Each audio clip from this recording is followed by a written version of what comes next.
Olá a todos, sejam muito bem-vindos a mais um vídeo de estudo do Protocolo de Suporte Básico de Vida do CBMGO. Então, hoje o nosso assunto será parada cardiorrespiratória. Esse assunto é um pouco extenso, então nós vamos dividir ele em algumas partes, tá? Então, eu peço paciência para vocês. Hoje nós vamos tentar fazer a primeira parte, que é a vítima em adulto, com 2 socorristas. Beleza? Então vamos lá. Parada cardiorrespiratória. O primeiro item aqui que é o reconhecimento. Vítima não responsiva, ventilações ausentes, não responsiva, ventilações ausentes. Ou respiração agônica, gasping. É aquela respiração agonizante, certo? E sem pulso central palpável. Central. Olha bem essa palavra.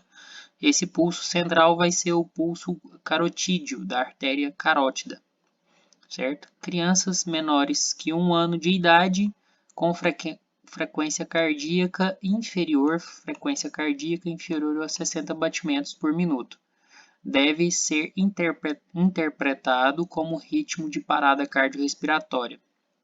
E iniciar manobras de reanimação cardiopulmonar, beleza? Por que esse ritmo aqui, para adulto, às vezes esse ritmo é considerado normal, mas para criança é o dobro, é em torno de 100 a 120 batimentos por minuto, que é o normal, tá? Então vamos lá, conduta. Eu vou tentar ser o mais objetivo, como sempre. Caso tenha alguma dúvida, volta o vídeo aí um pouquinho, beleza? Para a gente não ficar repetindo a mesma informação. Conduta para a RCP. Quando eu falar RCP, é reanimação cardiopulmonar, beleza? Para ficar mais fácil, eu não vou ficar repetindo essa parte não. Conduta para RCP em emergência clínica, certo? Sempre avaliar e priorizar a segurança, isso aqui em qualquer emergência, vocês vão ter isso aqui. Avaliar e priorizar a segurança no atendimento. Iniciar a avaliação primária, XABCDE, e intervir conforme necessidade. Presta atenção nisso, intervir conforme necessidade. Então, não vai mudar a ordem a princípio do XABCDE. A ordem vai ser a mesma. Então, o atendimento, a parada cardiorrespiratória inicia-se na letra A. Você tem que fazer a avaliação da vítima. Então, em um único processo, o primeiro socorrista, esse primeiro socorrista é definido dentro da guarnição quem vai fazer o papel dele. Não necessariamente é sempre o mais antigo, mas em regra é ele, o mais antigo, a pessoa com maior graduação dentre os militares. Então, o primeiro socorrista deverá avaliar a responsividade da vítima. Então, como é que ele vai fazer essa avaliação? Primeiro, ele vai chamando-a e tocando-a pelos ombros. Ei, senhor! Ei, senhora! Segundo. Então, primeira coisa. Segunda coisa, checar a ventilação, ver, ouvir e sentir. Ver, ouvir e sentir e o pulso simultaneamente. Então, a pessoa está fazendo tudo ao mesmo tempo. Esse processo não deve exceder mais que 10 segundos. Então, com uma mão, a pessoa já toca o ombro da vítima.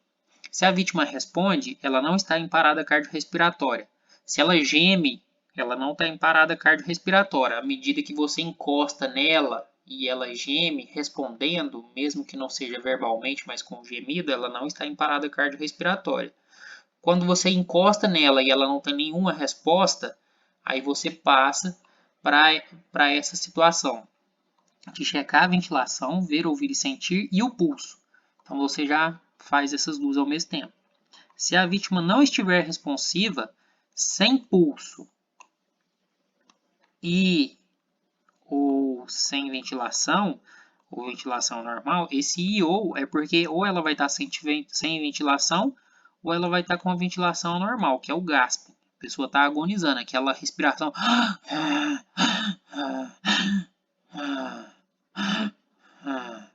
quase parando já, certo? A posição da vítima. Então, o que a gente vai fazer? Ó, posicionar a vítima em decúbito dorsal sobre uma superfície plana e rígida, seca, e iniciar o protocolo de reanimação cardiopulmonar. Aí, agora muda, ó. Então, você fez a avaliação do A, certo? Ó, começou no A. Começou no A. Começou no A, você fez isso aqui, fez isso aqui, fez isso aqui.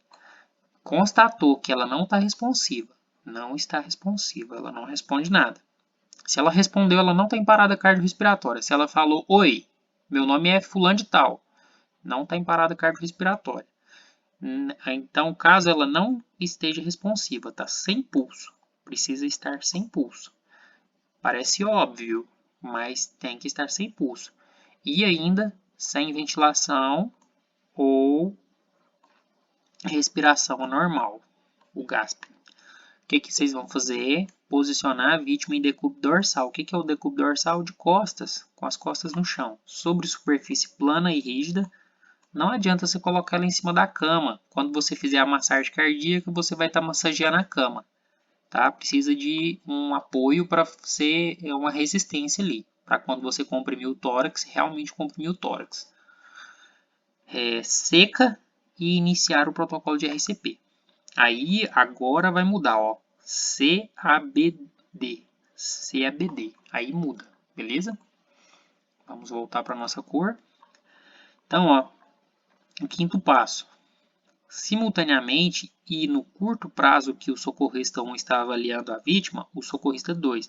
Tudo aquilo ali que foi feito até agora foi o socorrista 1. No caso, agora o socorrista 2. Deverá, caso não haja pulso e se houver dúvidas, ou se houver dúvidas. Então, isso aqui é o socorrista 2, ó. 2. Esses daqui, 1. Então, ó, socorrista 2. Selecionar e preparando os materiais necessários. O ambu com reservatório, kit de oxigênio portátil, cânula orofaríngea e o desfibrilador externo, o DEA. Beleza? Expor o tórax da vítima. Esse expor o tórax da vítima, a princípio, ele não está especificando aqui, mas a gente tem que preservar a intimidade da vítima, a preservar a imagem dela, né? Então, você vai fazer isso em um local que não tenha público, ou vai fazer isso de uma forma que não exponha a vítima desnecessariamente. Após a confirmação da parada cardiorrespiratória pelo socorrista 1, vai iniciar massagem cardíaca com 30 compressões no centro do externo. Concentra só nisso aqui, ó. Em outros manuais falam mais coisas sobre a localização onde vai começar a massagem cardíaca, mas aqui está falando no centro do externo, mantendo as mãos espalmadas, sobrepostas e com os braços esticados. Então, 30 compressões no centro do externo. Mãos espalmadas, sobrepostas e, isso aqui é interessante, braços esticados. O cotovelo não pode dobrar, ele tem que estar sempre esticado. O que vai fazer o movimento é o tórax, beleza? Então, quem confirma a parada cardíaca é o socorrista 1, mas quem inicia a RCP é o socorrista 2. Então, socorrista 2 inicia, certo? Então, aqui ainda é o 2. Continua aqui, ó. Aqui é o 2. Comprimir, como ele iniciou, comprimir rápido, na frequência de 100 a 120 compressões por minuto e forte. Esse forte é de 5 a 6 centímetros. Isso você tem que afundar o peito da vítima de 5 a 6 centímetros. Deverá permitir que o tórax retorne totalmente à posição normal entre as compressões e evitar interrupções. Então, quando você comprime, você tem que levantar o seu tórax de forma que o tórax da vítima ele volte à posição inicial. É a mesma coisa da pessoa estar inspirando. Quando ela inspira, o peito enche de ar. Quando ela expira, que é o movimento da compressão, quando você comprime, a vítima está expirando. E quando você relaxa, né, deixa o tórax relaxar, ela está inspirando. Então tem que haver esse movimento completo. Certo? Vamos para o próximo tópico aqui, ó, 6. Simultaneamente a execução das compressões pelo socorrista 2, o socorrista 2 está fazendo as compressões, o socorrista 1 deve. Aqui volta a ser 1, ó. 1. Desobstruir as vias aéreas da vítima e inserir cânula faríngea. Essa cânula, vamos...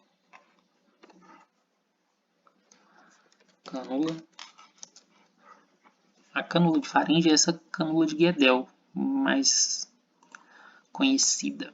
Então, é essa cânula. Aqui é a posição que ela vai ficar na vítima. Vai ficar dessa forma, tá? Só para vocês saberem o que é essa cânula. Então, vamos lá. Desobstruir as vias aéreas. Então, o socorrista desobstruir. Vai tirar chiclete, prótese dentária, algum objeto que tem ali na boca da vítima e vai inserir a cânula. Essa cânula é só inserida em vítima inconsciente. Se a vítima estiver falando, ela não está em parada cardíaca. Não pode inserir cânula orofaríngea nela, certo? Em vítimas de emergência clínica, presta bem atenção. A gente está falando aqui desde o princípio, ó, emergência clínica. Então aqui está falando emergência clínica. E que não receberam descarga de energia, poderá realizar hiperextensão cervical, pescoço. Presta atenção. Às vezes a pessoa ela tem um problema cardíaco e aí ela passou mal e ela estava assistindo uma televisão, estava fazendo alguma atividade, simplesmente passou mal e teve a parada cardíaca. Então ela não recebeu nenhuma descarga de energia.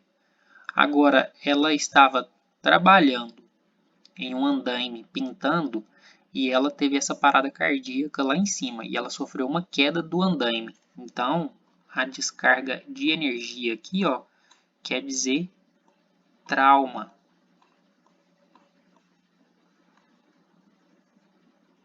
Trauma, tá? Não é energia elétrica, mas a energia do trauma.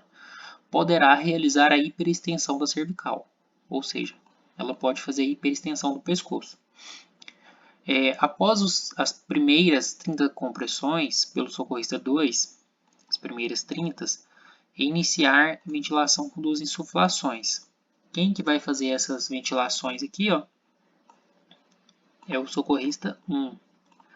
2 ventilações, as ventilações com 2 insuflações eficientes, cada um com 1 segundo, elevação visível do tórax. Para ter essa elevação visível do tórax, o socorrista 2 ele precisa tirar as mãos da vítima para ficar bem nítido esse procedimento, utilizando o ambu com reservatório e o oxigênio adicional, já conectado no cilindro com fluxo regulado entre 12 a 15 litros. Isso a gente viu na parada respiratória, certo?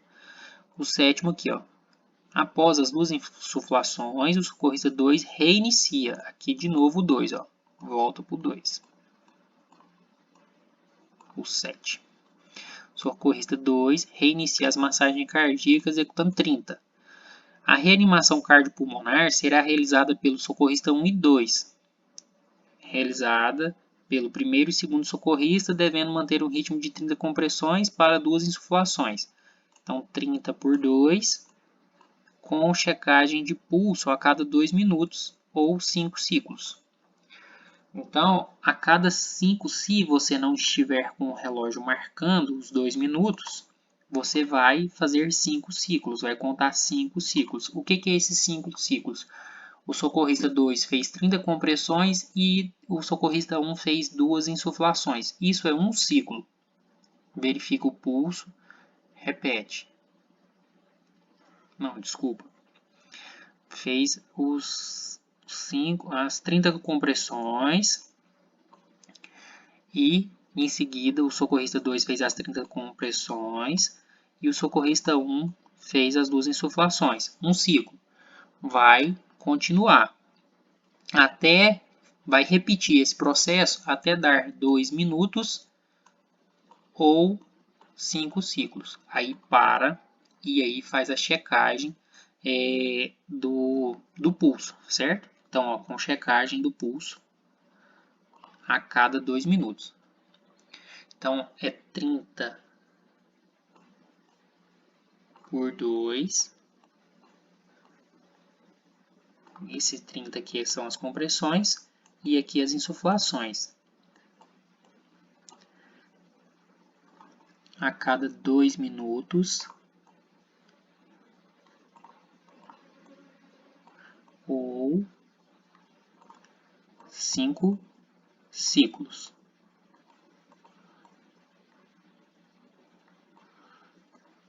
O espaço é pequeno, mas faz a setinha nesse sentido aqui. Aqui não vai dar para escrever. Aí o que você faz quando fez esses 2 minutos ou 5 ciclos? Checa pulso.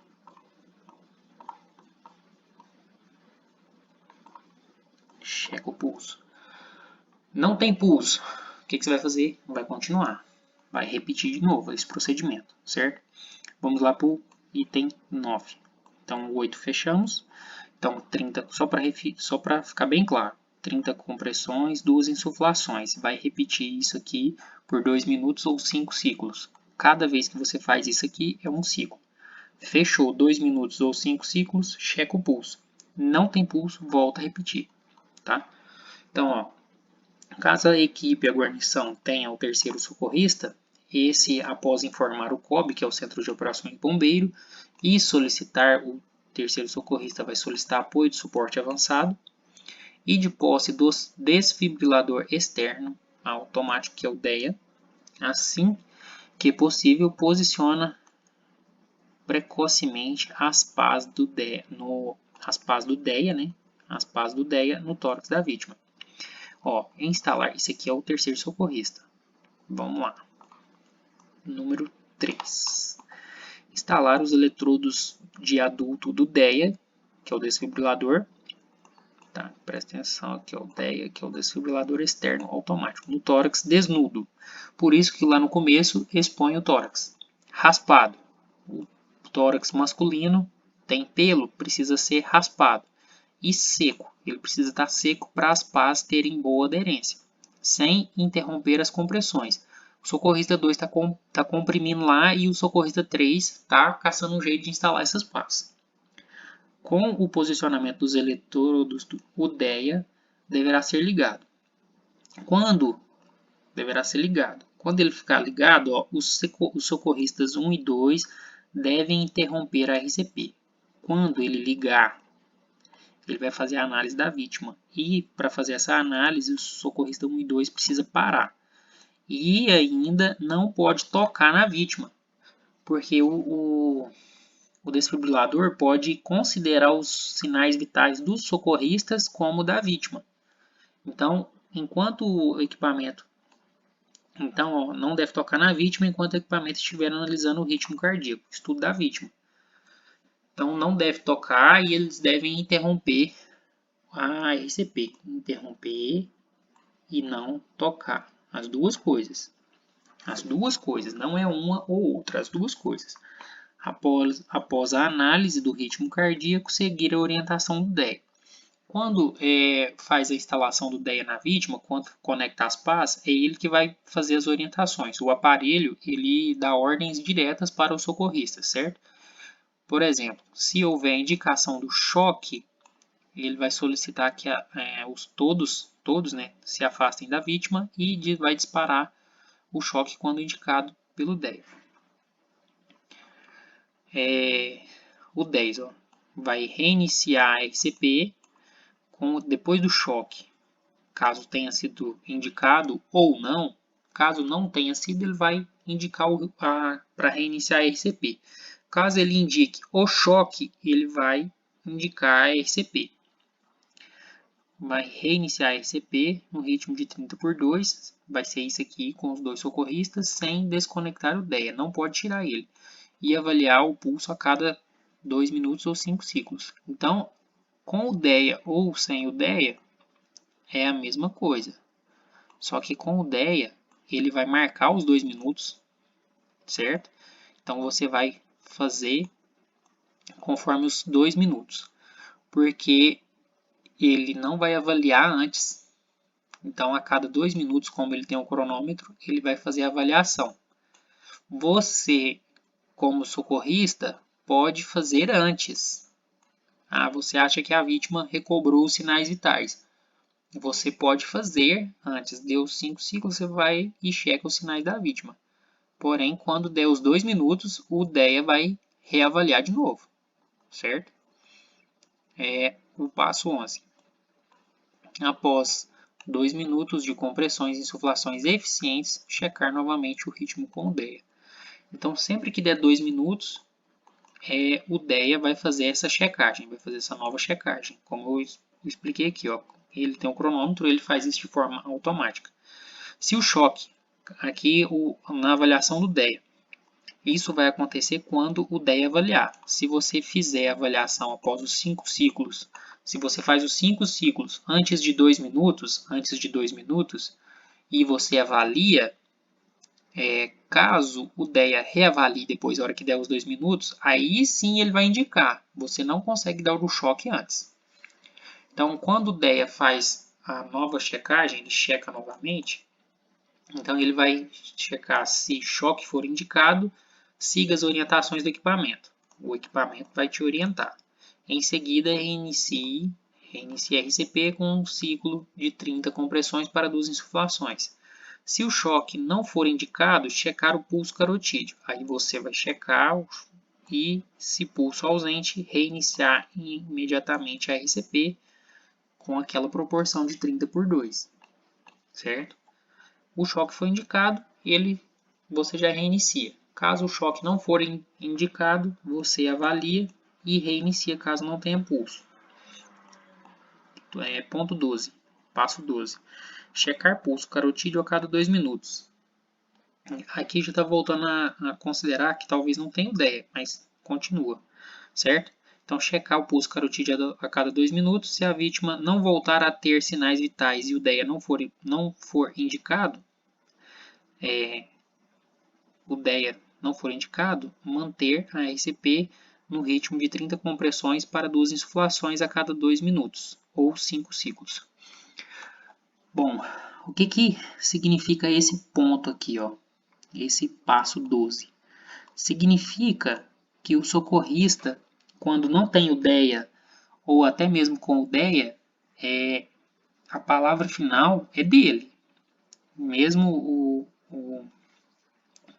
o aparelho indicando lá para continuar, ele vai fazer a avaliação dele e a cada 2 minutos ou os 5 ciclos ele vai fazer a checagem dele do pulso. O socorrista vai fazer essa checagem. Então vamos lá de novo, ó. Checar o pulso carotídeo a cada 2 minutos. Se a vítima não voltar a ter sinais vitais e o DEA não for indicado, manter a RCP no ritmo de 30 compressões para 2 insuflações a cada 2 minutos ou 5 ciclos. Então, o socorrista que vai fazer essa avaliação. 13. Manter a RCP e avaliar a avaliação do pulso a cada 2 minutos até a chegada do suporte avançado, chegada ao hospital ou até a vítima apresentar sinais de circulação, respiração, tosse e ou movimento. Então, isso aqui, mais para frente a gente vai falar quando parar de fazer RCP, mas isso aqui já é um indicativo de quando os socorristas vão parar de fazer RCP. Então, vamos lá, ó. Manter a RCP e a avaliação do pulso a cada 2 minutos até a chegada do suporte avançado. Nesse caso, a unidade de suporte básico vai parar, ou a chegada ao hospital, ou ainda a vítima apresentar sinais de circulação. Se a vítima está respirando, está falando, está tossindo, está se movimentando, você para de fazer massagem cardíaca. Beleza? O 14º. Se houver retorno da circulação espontânea, seguir o protocolo de cuidados pós-RCP. Nós vamos ver mais à frente. 15º, na ausência do retorno de circulação espontânea ou outras condições de risco, na ausência do retorno de circulação espontânea ou outras condições de risco, considerar protocolo de interrupção de RCP. A gente vai falar dessa parte aqui mais à frente. 16º, prevenir choque e fornecer suporte ventilatório conforme demanda. Pessoal, isso aqui não ficou bastante claro, porque é uma emergência clínica, tá? Mas esse prevenir choque é caso a pessoa tenha alguma hemorragia, ela esteja muito molhada, sentindo frio, ela tenha alguma alergia de alguma coisa, está apresentando essa reação alérgica, a gente vai prevenir esse choque, certo? O choque é um colapso do organismo da vítima. Então, a gente vai prevenir esse choque e fornecer suporte ventilatório conforme demanda. 17º, realizar a avaliação secundária se a vítima estiver estável. A vítima está em parada cardiorrespiratória. Você não faz avaliação secundária. Você vai fazer somente quando ela estiver estável, ou seja, apresentando sinais vitais. 18º, estabilizar e priorizar a movimentação. Prancha, scoop, elevação de cavaleira, rolamentos no solo e posicioná-la sobre prancha longa. Certo? Isso aqui praticamente em todo o procedimento tem dessa forma. 19º, observar o algoritmo de restrição de movimentos da coluna. 20º, informar as condições da vítima ao centro de operações, pedir suporte avançado ou transportá-la para o hospital regulado ou de referência. Dependendo do local, o COB informa qual hospital que você vai levar, qual hospital tem vaga, ou dependendo da cidade no interior, é sempre o hospital de referência. Bom, aqui vai ter alguns pontos que a gente precisa observar, tá? Então vamos lá. Assim que constatado o pulso ausente na vítima, o centro de operações deve ser informado imediatamente e solicitando apoio e suporte avançado. Aonde tem suporte avançado deve ser solicitado. Aonde não tem, informa para poder o centro de operações informar o hospital para o hospital já ir se preparando para receber esse paciente. Mas não está escrito aqui, concentra só no que está escrito aqui. Eu estou falando o que acontece na prática. A checagem do pulso central, carotídeo em vítima adulta e braquial em vítima pediátrica. Não deve exceder 10 segundos. É uma avaliação rápida. Quanto mais tempo você perder, tá bem claro aqui, ó, não deve exceder 10 segundos. Quanto mais tempo você perde, é menos chances da pessoa sobreviver. É menos oxigênio chegando ao sangue, menos oxigênio chegando ao cérebro, né? O sangue não vai estar levando esse oxigênio ao cérebro. Então, uma chance maior de ter sequelas caso essa vítima volte, pela falta de oxigênio no cérebro. Obrigatoriamente, durante a RCP, as posições entre os socorristas devem ser alternadas a cada 2 minutos para minimizar a fadiga. É extremamente cansativo e desgastante fazer um RCP. Por isso que é obrigatório essa alternância de socorrista, tá? Na impossibilidade ou na inexistência do terceiro socorrista para apoiar durante a RCP, o socorrista 1 e 2 deverão realizar a rotina completa de RCP com o uso do DEA. Então, caso não tenha o terceiro socorrista, o socorrista 1 e 2 devem se adaptar à situação e eles vão fazer a rotina completa. Sempre que possível, priorizar a realização da RCP com a viatura parada. Sempre que possível. Não é obrigatório. Você fez a análise inicial ali, fez o uso do DEA, parado, essa vítima não está voltando, você precisa transportar. Não vai vir suporte avançado, você precisa transportar essa vítima para a unidade hospitalar. Então você vai fazer a RCP com a viatura em movimento. mas de uma forma geral você vai priorizar fazer parada. Os eletrodos do DEA deverão ser posicionados na posição anterolateral em vítima adulta e anteroposterior em vítimas pediátricas e portadoras de marca-passo.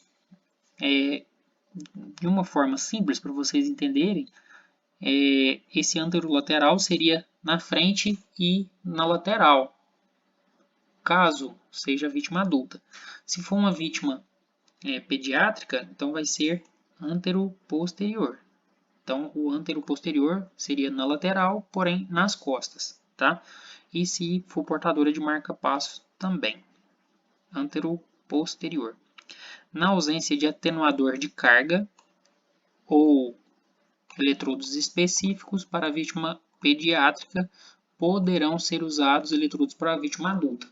Então, poderão, presta atenção nas palavras, poderão ser usados eletrodos de vítima adulta, se não tiver atenuador de carga e se não tiver eletrodo específico. Aqui tem uma rotina, caso você não seja bombeiro, caso você presencie uma parada cardíaca, tem a rotina de como você vai fazer. Caso você já seja bombeiro, é a forma como você vai orientar as pessoas a tomarem as primeiras atitudes. Então, o primeiro caso, identificar a vítima não responsivo. Não responsivo, sem respiração ou com respiração normal, apenas gasto. Então, ela não pode estar responsiva. Você chama ela, ela não responde. Sem respiração, ela não está respirando ou está com aquela respiração agonizante. O que vai fazer? Vai acionar o serviço de emergência. Se você não acionar, ninguém vai chegar. Então, é necessário acionar. Junto com esse acionamento, vai pegar o desfibrilador. Esse pegar o desfibrilador, você pode chamar uma outra pessoa. Então, aqui seria, no caso, o socorrista 2. Você vai iniciar a RCP enquanto essa pessoa aqui está preparando o desfibrilador lá. Eu estou falando de uma situação no qual você não é bombeiro. Seria a rotina para você passar para as demais pessoas. Então, reiniciou a RCP. Vai aqui já com o desfibrilador junto.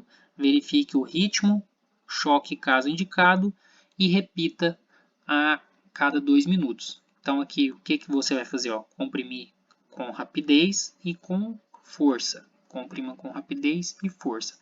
Tá vendo que aqui não está falando a quantidade de compressões nem ventilação. É uma situação para pessoas leigas, pessoas que não vão fazer a insuflação, não tem os equipamentos. As pessoas estão no shopping, no aeroporto, tá?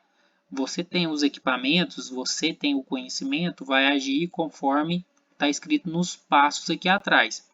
Esse algoritmo aqui são para pessoas leigas, beleza? Bom, o vídeo ficou um pouco longo, mas nós vamos parar por aqui. Então, na próxima aula a gente volta com o terceiro tópico aqui da parada cardiorrespiratória. Aí já vai ser RCP em criança e bebê e neonato, tá? Eu desejo a vocês bons estudos. Estou tentando acelerar um pouco aí a produção dos vídeos. E à medida que for possível, eu vou postando mais vídeos. Se vocês gostarem, comenta. Tiver alguma dúvida, comenta também, pergunta. E compartilha aí com os amigos, compartilha com quem está estudando aí para a gente divulgar essas informações e aumentar as pessoas que têm conhecimento de primeiros socorros.